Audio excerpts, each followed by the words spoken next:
This lesson covers the last of the conic sections.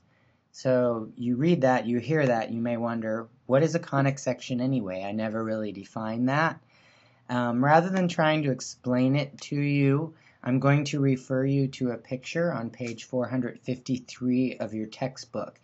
It shows you why circles, ellipses, parabolas, and hyperbolas are all called conic sections, and that's the reason why they're always taught or usually taught together as a group.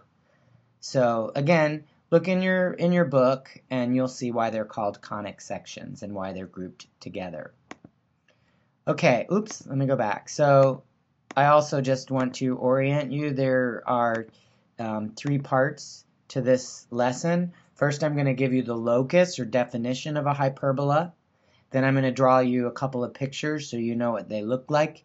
And then we'll get into the details of the equation and the graphing. And that's primarily what you'll be responsible for knowing. Okay, so the locus or definition for a hyperbola is written on the screen. It's the set of points, the differences of whose distance from 2 fixed points called foci is a constant. Technically, I should specify that this is in 2 dimensions, not 3, so we can graph this on the familiar coordinate plane with an x and y axis. Unfortunately, it's difficult to visualize how this locus or definition translates into the pictures that you're going to see on the next screen. What I want you to notice about the locus or definition is that it is identical to that for ellipses, except the word, instead of the sum of the distances, it's now the difference of the distances. So again, if you replace this word differences with sums, you would get the definition of an ellipse. And you'll see that just like the locus or definition is quite similar, except for one word, you'll see that the equations are quite similar except for one symbol. That's really all there is to the locus. It's just something I want to share with you. I'm not going to ask you to repeat that, and I'm not going to try to show you how that translates into the pictures on the next screen. I'm just going to show you what hyperbolas look like. So they come in 2 varieties, well, more than 2, but we'll be looking at 2 different varieties. Some are horizontally aligned, and what they look like, they actually look similar to 2 parabolas, although they're not geometrically parabolas. And there will be this point right here called the center, which isn't really part of it, but it'll be useful when we go to graphing it. So right there in between the 2 pieces is the center. And it turns out that the foci in the hyperbolas are inside each piece. So that's just what it's going to look like when you graph a hyperbola that is horizontally aligned. They also come vertically aligned, and that would be a smile and a frown, so to speak. And again, although they look like parabolas, they're not actually. They are different geometrically. Again, we locate a hyperbola by naming its center, even though that isn't really part of the hyperbola. And similarly, the foci, they're not part of the hyperbola, but they lie inside each branch.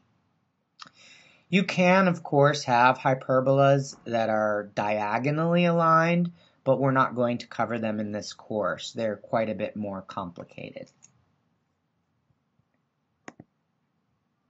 So now I'm going to show you how you can graph a hyperbola. First, I hope you notice how similar this equation is to the equation of an ellipse. The difference is that we are subtracting instead of adding, but the procedure is quite similar. So I'm going to start by locating the center, and you could probably guess what it is. You look at this x minus 3, and that tells you that the x-coordinate of the center will be 3. You look at this y plus 2, and that tells you that the y-coordinate of the center is not 2, but negative 2. So I'm going to go ahead and plot positive 3, negative 2. Okay, and then it's a lot like graphing an ellipse. This number under x, 3 squared, that means I'm going to go 3 to the right, 1, 2, 3, and 3 to the left, 1, 2, 3. Then I'm going to look under the y variable, and there's a 4 squared, so I'm going to go up 1, 2, 3, 4, and down 1, 2, 3, 4. Now, if this had been a plus sign instead of a minus sign, you'd now be ready to draw in your ellipse. Since it's a minus sign, it actually turns out that the graph is not an ellipse, it's a hyperbola. And what you're going to do to get a nice, reasonably accurate graph, you're going to sketch in this rectangle. You'll see why in a moment this is helpful. And it's kind of like the directrix. I use dotted lines because it's not really part of the graph. And then what you're going to do is sketch the diagonals of this box. Again, this isn't really part of the hyperbola, but it will help you draw the hyperbola nicely. You know, depending on how accurate you want to be, you might actually get out a ruler and sketch these lines more neatly. Now, since the x term is positive and comes in front of the subtraction sign, that tells you that this is going to be horizontally aligned. So your vertices will be here and here, and then what you do is you sketch the hyperbola from side to side like this.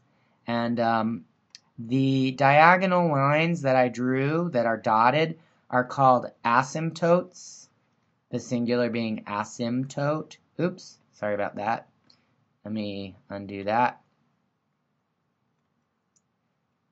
Oh my goodness, having trouble here. So I'll get it. They're called asymptotes. And an asymptote is a line that the graph approaches but never actually reaches. So if you extended the hyperbola on and on and on and on, it would never actually reach the dotted line or the asymptotes. Okay, so that's how you graph a horizontally aligned hyperbola. On the next screen, we'll look at one that is vertically aligned. You might try to guess how the equation will be different before I advance. This one is going to be vertically aligned, and the way you know that is now the y term is positive and it's minus x squared. So I use the same procedure. I first locate the center.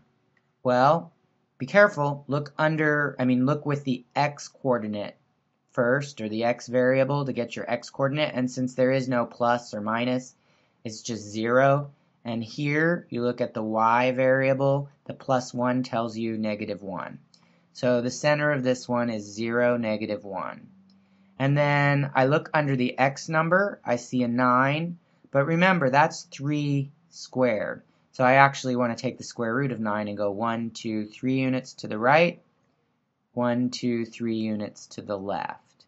Then I look under the y, I see a 25, so the square root of that is 5, so I'm going to go up 1, 2, 3, 4, 5, and down 1, 2, 3, 4, 5.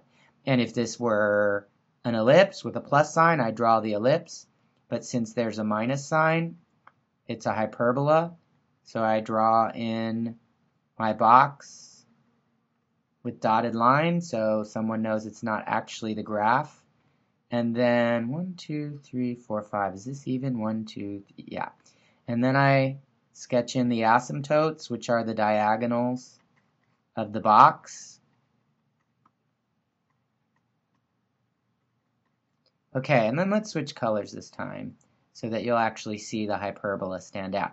This one, since the y coordinate is first, that means these will be the vertices at the top and bottom of your box, and it's going to open up, approaching the asymptote on both sides. Again, the book draws better pictures than I do, but hopefully this will give you the idea. And there you have it in red. a hyperbola that is vertically aligned because the y term is positive and comes first. We generally write hyperbolas in that order, with the positive minus the other one.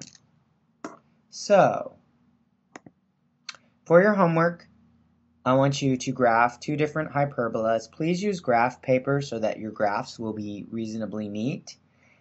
And remember, the first step is to, 1, locate the center, and then 2, draw the rectangle, and then 3, sketch the asymptotes, and then once you have the asymptotes, decide whether it's horizontal or vertical, and then graph the hyperbola. Okay, and then we'll work on that in class more tomorrow. You now have looked at all 4 conic sections: circles, ellipses, parabolas, and hyperbolas. I'll see you next time.